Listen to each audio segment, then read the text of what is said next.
Hey, true believers. Chris Mack here, coming at you today with Generation X number 18.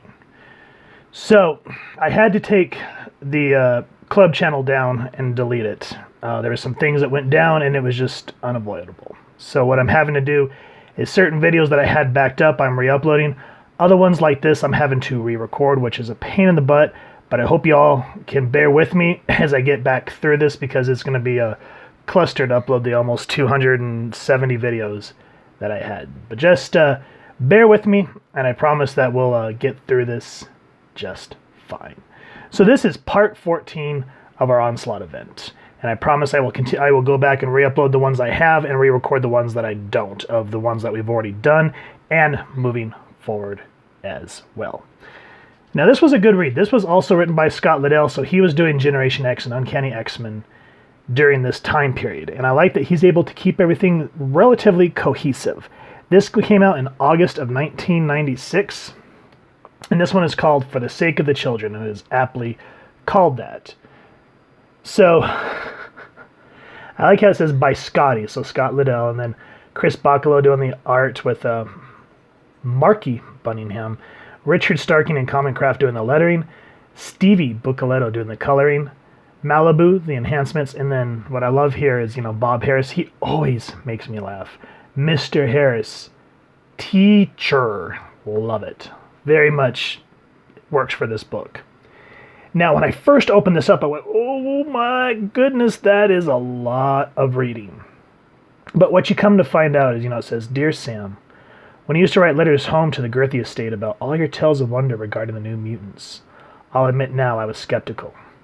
I used to wonder how you and the rest of the kids at Xavier's School for Gifted Youngsters could possibly cram so many adventures in the course of one day, and then still have time left over for a geometry trig. So this is Husk writing to her brother Sam Girthy. And she goes, no longer. In the past 24 hours alone, we've been ambushed by M-Plate and his thralls. Learned he is actually M's older brother. Had to fly to St. Louis to track down Synch in order to prevent him from hurting his family, and then had to thrash him within an inch of his life to keep him from hurting himself. So I can't remember the exact numbers, but I believe this goes through like Generation X. I think it's like 12 through 16. That's a quick wrap-up, which I appreciate that they kind of bring you up to speed, because the last issue, issue 17, what it is it's Skin and Chamber taken off to the Xavier estate because they were trying to reach him and no one's answering, so they're wondering if something's wrong. And so, yes, this looks a little busy, but when you really get down into it, it's not that bad. Now, what I like here is Husk is talking about how Sean Banshee here is like a father figure, where he tries not to look at you, but if you look close enough, you notice that he's trying to keep an eye on you, but he's trying to be nonchalant about it so you don't feel like he's hovering. He goes, remember the way Daddy used to look at us, the way we weren't supposed to know he was checking up on us? Mr. Cassidy does that. It's kind of comforting. And then what's kind of interesting is Lobdell really does a really good job of building tension. And it's done really well with Bachalo and his art team through here, because she has this habit of just kind of spacing out. And that's what she kind of does here. She just ends up ripping this cola bottle. And then, of course, we get Jubilee here, and she's fighting Everett for this bottle of bubbles. She goes, come on, it's my turn, Ev. Your turn? I bought the bubbles. How do you get a turn? And then, again, we go back in, and we kind of start seeing Banshee just kind of sitting there. And then they have this rapport, this psychic rapport between them talking to each other. And again, sure, I'm working on her stuff. And Banshee says, hey, I noticed the plane, he's like, I've flown enough on my own that we're not going in the right direction. And Emma just straight up says, well, why don't you go, maybe you should go check it out, Sean. And so he just stands up, he goes, these bones of mine must be getting old. I think I'll be stretching my legs for a wee bit. Can I get anyone anything from outside? Outside? We're on a plane, man. And then, just to kind of break the tension a little bit, you see Jubilee blowing the bubbles, and she wraps poor Everett up in his coat. Now, for those of you that are not as ancient as the rest of us. We used to take our friends' coats when they were wearing them and turn them into stray jackets like that, and it's so frustrating to get out of. So very apt for the time. And then Banshee just opens the door and goes and almost sucks Everett out. So like I said, M's tearing the cola bottle just really builds up this tension. And you're wondering, what's this got to do with Onslaught? Well, in a way, it's sort of Lobdell's way of kind of keeping Generation X out of it, but also still writing a story. Because Banshee lands and he goes, where are the children? Where am I for that matter? What has happened to me? To me mind? Emma, I don't know what kind of game you're playing, woman. Whether you've gone over the edge for some unknown reason, or if this is your plan for help since you helped founding Generation X. And so Banshee's not real happy. And then we get a really interesting moment with this character. What's his name? His name's Chevy. And I think what you come to find out is he is the son, he's the father of the son who was arrested for killing Dennis Hogan. Dennis Hogan was the mutant that was murdered in X-Men Prime.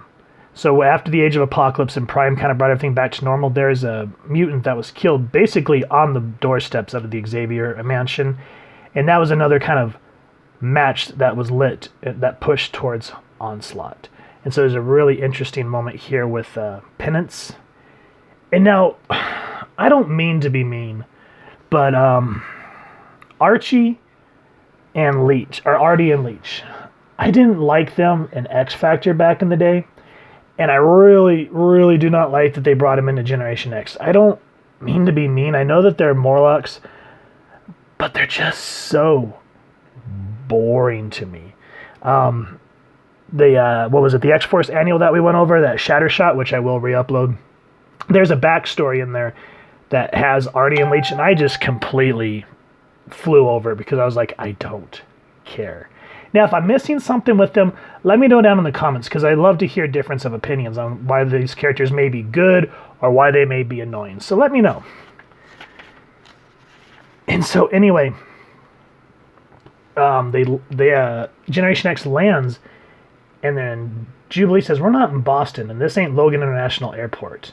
So everyone's like, what's going on, Ms. Frost? And so Jubilee thinks that they're being yanked around. So she goes to attack them. Ev mimics her powers, because that's kind of what he does, is whoever he's next to, he mimics their powers. And Emma flips the powers back on them, and so it backlashes. And she takes out the rest of Generation X with ease. And so what happens is they end up in this mansion. And now check this out. I just said that the Generation X team didn't trust her, tried to attack her. Now all of a sudden, listen to the tonal shift. Everyone's like, whoa, screaming digs. Is it like too fat? Which I do not know who still says it's fat, PH fat, because that was a whole thing back in the 90s. And early 2000s, sadly. But anyway, and you see Husk here going, howdy, mister. Anybody home?